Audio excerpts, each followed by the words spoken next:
कुछ फिल्में सिर्फ फिल्म नहीं होती, आप पर गहरा असर छोड़ जाती हैं। आपको जिंदगी में आगे बढ़ने का जज्बा दे जाती है, वो दे जाती है जिसकी आपको तलाश होती है। इन दिनों मोटिवेशन हर किसी को चाहिए। कहीं ना कहीं हर कोई खुद को आगे बढ़ाने की कोशिश कर रहा है और आपको वो एक पुश चाहिए होता है जो इसमें आपकी मदद करे। ये फिल्म आपको वो पुश देती है। तो आइए दोस्तों, आज हम एक्सप्लेन करने वाले हैं चंदू चैंपियन मूवी को। तो वीडियो अगर अच्छा लगे तो वीडियो को लाइक जरूर कीजिएगा और इसी तरह की वीडियोस पाने के लिए आप हमारे चैनल को सब्सक्राइब भी कीजिएगा ताकि आपको इसी तरह के लेटेस्ट और फ्रेश कंटेंट मिलते रहे। तो फिल्म की कहानी 2017 के मुरलीकांत पेडकर के बुढ़ापे से शुरू होती है, जहां पर कि मुरलीकांत पेडकर अपने बेटे के साथ पुलिस स्टेशन आते हैं और वो पुलिस स्टेशन में इंस्पेक्टर सचिन कामले के पास भारत के राष्ट्रपति पर चीटिंग का केस दर्ज करवाते हैं, क्योंकि उन्होंने उसे अर्जुन अवार्ड नहीं दिया था। और आज 40 साल बाद उन्हें अवार्ड क्यों चाहिए वो ये भी बताते हैं। वो बताते हैं कि बाजूवाले गाँव में हाल ही में किसी को साहित्य पुरस्कार मिला है,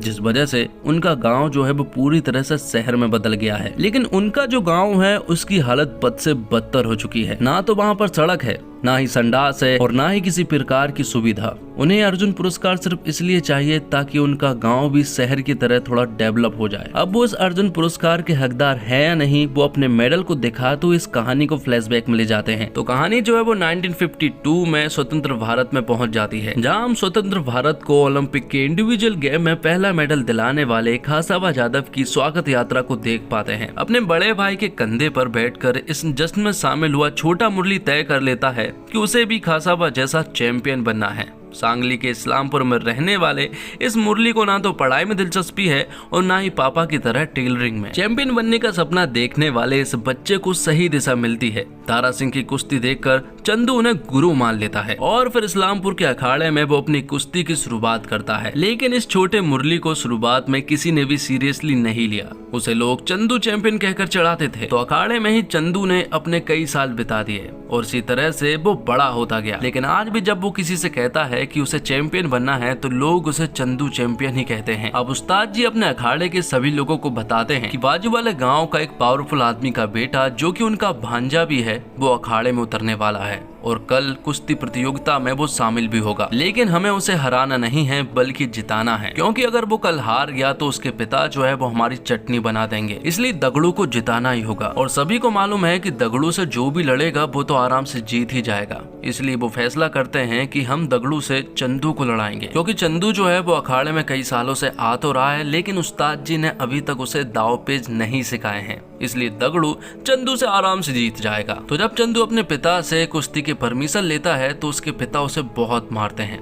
दूसरी तरफ कुश्ती की प्रतियोगिता शुरू हो चुकी थी और अब चंदू का मैच भी शुरू होने वाला था। दूसरी तरफ यहाँ पर चंदू के पिता उसे कहते हैं कि आज उसका परीक्षा का रिजल्ट आ चुका है, अगर वो पास हो जाएगा तो वो जरूर चला जाएगा, लेकिन अगर वो फेल है तो फिर उसे दुकान जाना होगा। जिस वजह से सबसे पहले वो जाते हैं स्कूल में, जहाँ पर कि पता करने पर उन्हें मालूम चलता है कि चंदू जो है वो फेल हो चुका है। जिस वजह से चंदू अपने पिता से बिना बताए ही अखाड़े की तरफ भाग निकलता है और तुरंत ही कुश्ती प्रतियोगिता में शामिल होता है, जहाँ पर कि सारी जनता को ये बात बहुत अच्छे से मालूम है कि चंदू जो है वो इस मैच को बुरी तरह से हारेगा, क्योंकि चंदू को कोई भी सीरियसली नहीं लेता है। उन्हें लगता है कि वो बहुत कमजोर है और जब वो लोग चंदू चैंपियन कहकर उसे चढ़ाने लगते हैं तो यहाँ पर चंदू को गुस्सा आ जाता है और वो दगड़ू को उठाकर नीचे फेंक देता है, जिससे कि वो ये कुश्ती का मैच जीत जाता है। तब दगड़ू के पिता को ऐसा लगता है कि उनके बेटे के साथ धोखेबाजी हुई है और उन्होंने किसी अच्छे खिलाड़ी से दगड़ू को लड़ाया है, जिस वजह से वो लोग चंदू को मारने के लिए कहने लगते हैं। जिस वजह से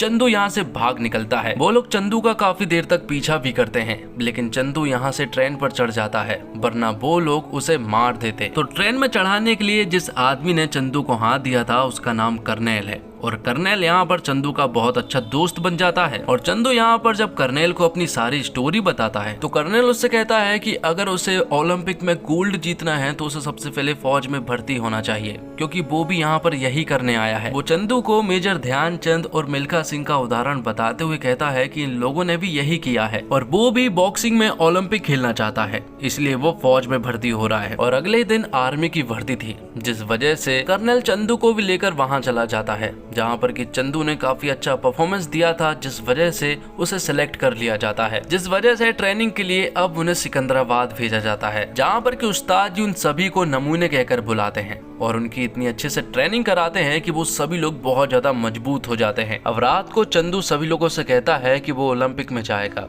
और वहां जाकर गोल्ड जीतेगा। ये बात सुनने के बाद उनमें से कुछ लोग जो है वो हंसने लगते हैं और चंदू के साथ हमेशा से ऐसा होता आया है, जब भी वो ये बात कहता है तो लोग उस पर हंसते हैं, जिस वजह से चंदू जो है वो उनसे झगड़ा मोड़ लेता है। लेकिन तब यहाँ पर उस्ताद जी आ जाते हैं। उस्ताद जी चंदू को झगड़ा करते हुए देख लेते हैं, जिस वजह से उस्ताद जी सजा के रूप में चंदू को भरी बारिश में मैदान में गुलाटी मारने को कहते हैं और साथ ही साथ उसे घर जाने के लिए भी कहते हैं। लेकिन चंदू कहता है कि वो नहीं जा सकता क्योंकि उसे चैंपियन बनना है और ओलंपिक में गोल्ड जीतना है। जिस अंदाज में चंदू उनसे ये बातें कह रहा था तो उस्ताद जी उसे सुबह 6 बजे मिलने के लिए कहते हैं और वो उसे अगली सुबह टाइगर अली से मिलाते हैं। टाइगर अली बॉक्सर के एक ट्रेनर है और उन्हें बॉक्सिंग का अच्छा खासा एक्सपीरियंस भी है। टाइगर अली फौज में सोल्जरों को बॉक्सिंग की ट्रेनिंग दिया करते हैं और चंदू उन्हें बताता है कि वो एक पहलवान है और वो कुश्ती खेलता है। लेकिन टाइगर अली कहते हैं कि बॉक्सिंग में पहलवान का कोई भी काम नहीं है, इसलिए वो उसे यहाँ से जाने के लिए कहते हैं। लेकिन चंदू उनके सामने गड़गड़ाने लगता है और एक मौका मांगने लगता है, जिस पर कि टाइगर अली जो है वो चंदू से कहते हैं कि अगर उसने हमारे एक बॉक्सर को पंच मार दिया तो वो सिलेक्ट है, लेकिन अगर वो 1 मिनट के अंदर पंच नहीं मार पाया तो वो यहाँ से जा सकता है। जिसके बाद चंदू जो है वो उससे बॉक्सिंग करने लगता है और आखिर में वो उस बॉक्सर को एक पंच भी मार देता है, जिस वजह से अगले ही दिन से चंदू की ट्रेनिंग जो है वो शुरू हो जाती है और टाइगर अली उसे छोटा टाइगर नाम देते हैं। कहीं ना कहीं टाइगर अली ने चंदू के अंदर वो बात देख ली थी कि वो कुछ कर सकता है, जिस वजह से वो उस पर ध्यान देने लगे थे और अब धीरे धीरे चंदू जो है वो मजबूत होने लगा था और काफी ज्यादा मेहनत भी करने लगा था। कुछ महीनों के बाद चंदू जो है वो बहुत ज्यादा स्ट्रांग हो जाता है और बॉक्सिंग की हर एक चीज सीख लेता है और अब चंदू जो है वो बॉक्सिंग की प्रतियोगिता के लिए पूरी तरह से रेडी था और अब उसे जापान के समर ओलंपियाड खेल के लिए भी सिलेक्ट कर लिया गया था। अगले ही दिन उन्हें जापान के लिए निकलना था तो वो सभी लोग प्लेन से निकलने वाले थे। मौसम थोड़ा खराब था और यहाँ पर चंदू को बहुत अच्छे से मालूम है कि प्लेन जो है वो क्रैश हो जाते हैं,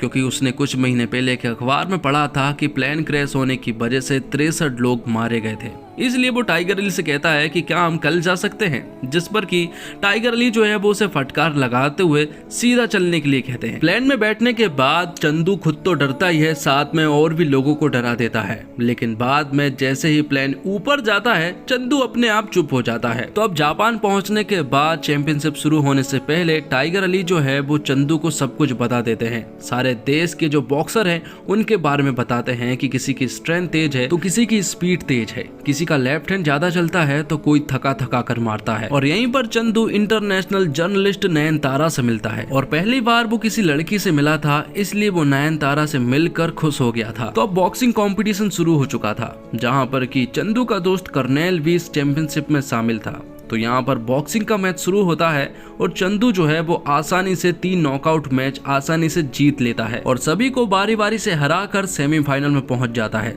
जो देखकर नयनतारा जो है वो खुश हो जाती है और वो चाहती है कि चंदू इंटरव्यू दे। लेकिन टाइगर अली कहते हैं कि हम सेमीफाइनल में पहुंच चुके हैं और युगांडा का बॉक्सर का मैच भी हमें देखना है। लेकिन वो उनकी बात नहीं मानता है और नयनतारा के पास इंटरव्यू देने के लिए चला जाता है। तो अब अगले दिन सेमीफाइनल में चंदू का मैच जो है वो युगांडा के एक बहुत ही पावरफुल बॉक्सर से होने वाला था, जो कि इस चैंपियनशिप में अभी तक एक भी मैच नहीं हारा है। वहीं दूसरी तरफ हम देखते हैं कि चंदू का भटकाव जो है वो नयनतारा थी, वो बार बार उसकी तरफ देखे जा रहा था, जिस वजह से वो पूरी तरह से बॉक्सिंग में फोकस नहीं कर पा रहा था और ये सब कुछ टाइगर अली भी देख रहे थे। तो इस बॉक्सिंग के मैच के दौरान सेकंड राउंड खत्म होने के बाद युगांडा का बॉक्सर जो है वो चंदू को ऐसा सॉलिड पंच मारता है कि वो नॉकआउट हो जाता है और ये मैच चंदू जो है वो हार जाता है। तो मैच हारने के बाद चंदू के हाथ ब्रॉन्ज मेडल आता है और अब ओलंपिक जाने का सपना भी उसका टूट चुका था, क्योंकि अगर वो गोल्ड लाता तभी वो ओलंपिक में जा पाता। जिसके बाद उनकी पोस्टिंग जो है वो कश्मीर में हो जाती है,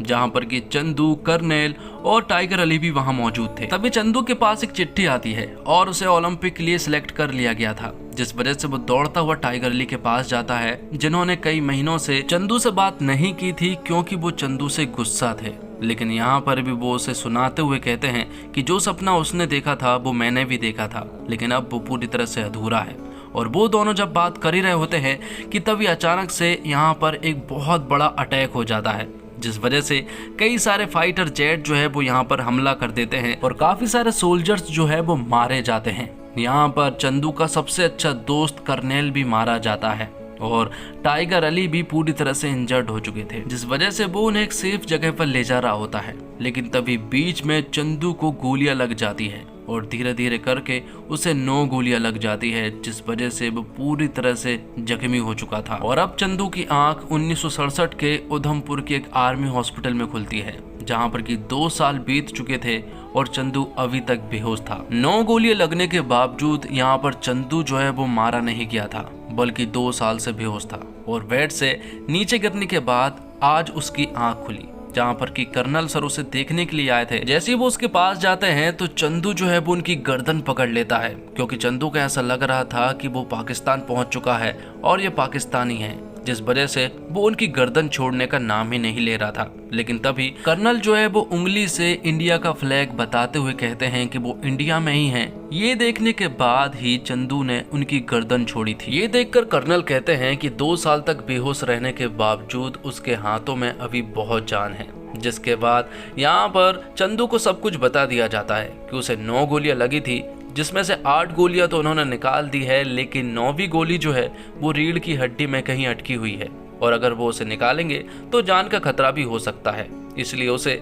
एक अच्छे हॉस्पिटल में ले जाया जा रहा है और वहां पर उसका ऑपरेशन भी होगा और उसकी अटकी हुई गोली को निकाला जाएगा। तो दूसरे हॉस्पिटल में उसका ऑपरेशन भी हो जाता है, जहां पर कि उसकी माँ उससे मिलने के लिए आती है और चंदू को मालूम चलता है कि जो अटकी हुई गोली थी वो नहीं निकल पाई है, जिस वजह से कमर के नीचे का कोई भी अंग चंदू का काम नहीं कर रहा था। इसलिए वो बहुत रोता है, क्योंकि वो एक स्पोर्टमैन आदमी है। तो चंदू को वापस गांव भी नहीं ले जाया जा सकता है, क्योंकि उसके घर वालों का मानना है कि अगर वो यहाँ पर रहा तो उसके ठीक होने के चांसेस ज्यादा हैं। घर पर रहेगा तो उसका कुछ भी नहीं हो पाएगा। ये सब कुछ उसके भाई ने उससे कहा था, जिस वजह से चंदू फिर से अकेला पड़ चुका था। अपने घर वालों को इस तरह जाता हुआ देख चंदू भी रो पड़ता है। और फिर हॉस्पिटल में चंदू की मुलाकात टपास से होती है, जो कि यहाँ का कर्मचारी है। किसी को भी किसी चीज की जरूरत होती है तो सभी लोग टपास से कहते हैं। दारू लाने से लेकर सट्टे में पैसे लगाने तक का काम टपास का होता है। तो चंदू यहाँ पर रहने तो लगा था, पर वो अपनी लाइफ से बिल्कुल भी खुश नहीं था। फिर एक रात वो टपास के साथ मिलकर शराब पीता है और सट्टे में कुछ पैसे भी लगवाता है। टपास तो कई सालों से सट्टे में पैसे लगा रहा है, लेकिन उसका तो सट्टा कभी नहीं फंसा। लेकिन यहाँ पर चंदू ने जो नंबर दिए थे वो नंबर बताने पर उस रात चंदू की लॉटरी लग चुकी थी और 40,000 रुपए उन्होंने सट्टे में कमा लिए थे। और उसी रात उसने 30 नींद की गोलियां भी खा ली थी, लेकिन चंदू ने ढेर सारी उल्टियां कर दी थी,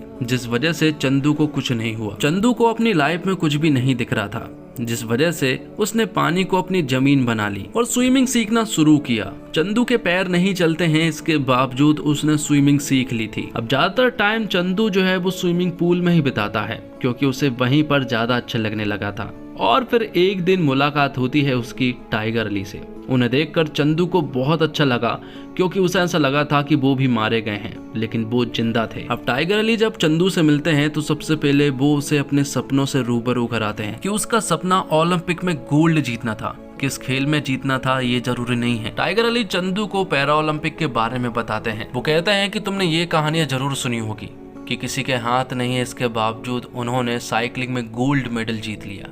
किसी के पैर नहीं है, इसके बावजूद वो स्विमिंग में गोल्ड मेडल जीत लेता है। किसी को कोई ट्रक कुचल कर चला जाता है, इसके बावजूद वो 350 किलो का वेट उठाकर गोल्ड जीतता है। जब ये सभी लोग कर सकते हैं तो हम क्यों नहीं कर सकते। असली जीत किसी खिलाड़ी को हराने में नहीं होती, असली जीत उस आवाज को हराने में होती है जो कहती है कि तुम पहले ही हार गए हो। अब ये सारी बातें सुनने के बाद चंदू जो है वो पैरा ओलंपिक में जाने के लिए पूरी तरह से तैयार था और अगले ही दिन से उसकी ट्रेनिंग भी शुरू हो जाती है। उसके पैर नहीं थे, इसके बावजूद वो स्विमिंग में पैरा ओलंपिक में जाना चाहता था। तो टाइगर अली यहाँ पर चंदू को स्विमिंग की ट्रेनिंग देने लगते हैं, जहाँ पर कि वो काफी अच्छा कर रहा था, लेकिन टाइमिंग ठीक तरह से नहीं आ पा रही थी, जिस वजह से उसे और भी ज्यादा जोर लगाने की जरूरत थी, जिस वजह से उसकी ट्रेनिंग जो है वो और भी ज्यादा हार्ड कर दी जाती है। धीरे धीरे करके वो अच्छी स्विमिंग करने लगता है और अब टाइमिंग भी अच्छी खासी आने लगी थी, जिस वजह से अब वो पैरा ओलंपिक के लिए पूरी तरह से तैयार था। तो पैरा ओलंपिक के गेम्स जो है वो जर्मनी में होने वाले थे।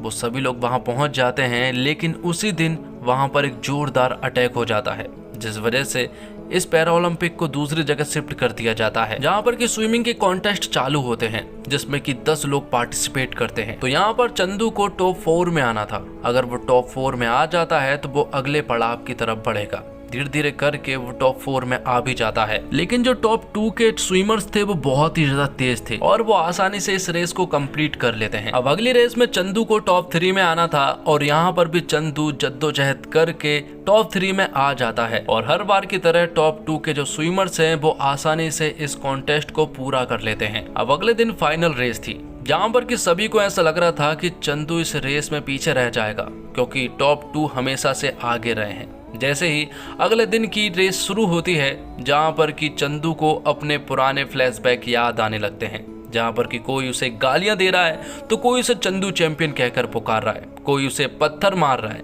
ये देखकर उसे गुस्सा आ जाता है और वो इस रेस में टॉप कर जाता है और फर्स्ट प्राइज मतलब कि पैरा ओलंपिक में गोल्ड हासिल कर लेता है। ये देखकर पूरा देश जश्न मनाता है क्योंकि कोई पहला इंसान था जिसने पैरा ओलंपिक में गोल्ड पाया था। अब कहानी जो है वो प्रेजेंट में आ जाती है, जहाँ पर कि पैरा ओलंपिक में गोल्ड वाली बात किसी को भी नहीं मालूम थी, जिस वजह से मुरलीकांत पेटकर को अर्जुन अवार्ड नहीं दिया गया था। लेकिन धीरे धीरे इन्वेस्टिगेशन की गई और पता चला सिकंदराबाद में वो ट्रेनिंग में मौजूद थे, जिसके बाद सारे रिकॉर्ड को निकाले गए और पैरा ओलंपिक के गेम्स के रिकॉर्ड से मैच किए गए तो सभी को मालूम चला कि मुरलीकांत पेटकर ने पैरा ओलंपिक में गोल्ड पाया था। जिस वजह से सभी लोग, बड़े बड़े लोग मुरलीकांत पेटकर के पास जाते हैं और वो उनसे कहते हैं कि उन्हें अर्जुन अवार्ड नहीं दिया जाएगा बल्कि उन्हें राष्ट्रपति के द्वारा पद्मश्री से सम्मानित किया जाएगा। तो दोस्तों, रियलिस्टिक और बायोपिक सिनेमा के गुड़ी निर्देशक कबीर खान की कहानी में पत्रकार कहती है, ये कहानी भले अविश्वसनीय लगे मगर कहना जरूरी है। बाकी फिल्म के आगे बढ़ने के साथ साथ यह कथन साकार होने लगता है। फिल्म में चंदू का एक डायलॉग है, हंसता काय को है, मैं कर लेगा। और वाकई जब वह इस नामुमकिन काम को कर दिखाता है तब यही ख्याल आपके जहन में पक्का आता होगा कि दुनिया भले आपको चंदू, चौमू या पप्पू कहकर मजाक उड़ाए मगर लगातार कोशिश करने पर आप सबकी बोलती बंद कर सकते हैं। कबीर खान की खूबी है कि उन्होंने इस बायोपिक का कहीं भी महिमा मंडन नहीं किया। उन्होंने अपनी कहानी में 1950 से 2018 के कालखंड को बखूबी दर्शाया है। वॉर और बॉक्सिंग रिंग वाले दृश्य खूब जमे हैं। उन्होंने मुरलीकांत के आंतरिक संघर्ष को खूबसूरती से दर्शाया है। फिल्म कहीं कहीं पर धीमे जरूर होती है और साथ ही फिल्म में किसी लव एंगल का ना होना भी दर्शकों को अखर सकता है। मुरलीकांत की निजी जिंदगी, उनकी पत्नी और परिवार की कुछ झलक दिखाई जाती तो अच्छा था, मगर अंत में फिल्म कभी हार न मानने वाले जज्बे का जश्न मनाती है और दर्शक इस फील गुड की भावना के साथ बाहर निकलते हैं। मुरलीकांत पेटकर के रूप में कार्तिक आर्यन ने शानदार परफॉर्मेंस दी है। उन्होंने इस पहलवान, फौजी, बॉक्सर और स्विमर के ट्रांसफॉर्मेशन के लिए पूरे 2 साल लगाए और 18 किलो वजन कम किया। उनकी एक कड़ी मेहनत पर्दे पर साफ झलकती है। मोटे पतले होने के फिजिकल ट्रांसफॉर्मेशन के साथ साथ बेइमोशन की बारीकियों को दर्शाने में कामयाब रहे। कार्तिक ही क्यों, हर कलाकार अपने किरदार में लिखता है, चाहे वो भाई के किरदार में अनिरुद्ध दवे हो या दोस्त के रोल में भुवन बाम। विजय राज टाइगर अली की भूमिका में अपनी छाप छोड़ते हैं तो श्रेयस तलपड़े इंस्पेक्टर सचिन कामले के रूप में कहानी में हल्के फुल्के लम्हों को जोड़ते हैं। यशपाल शर्मा, सोनाली कुलकर्णी और राजपाल यादव ने अपनी भूमिकाओं के साथ न्याय किया। सहयोगी कास्ट अच्छी है और चंदू चैंपियन में कार्तिक आर्यन से जो उम्मीद थी उन्होंने बिल्कुल वैसा ही काम किया है। हमेशा हल्के फुल्के बॉय नेक्स्ट डोर के किरदार में नजर आने वाले कार्तिक यहाँ प्योर गोल्ड बनकर उभरे हैं। मुरलीकांत पेटकर के किरदार के साथ उन्होंने पूरा न्याय किया।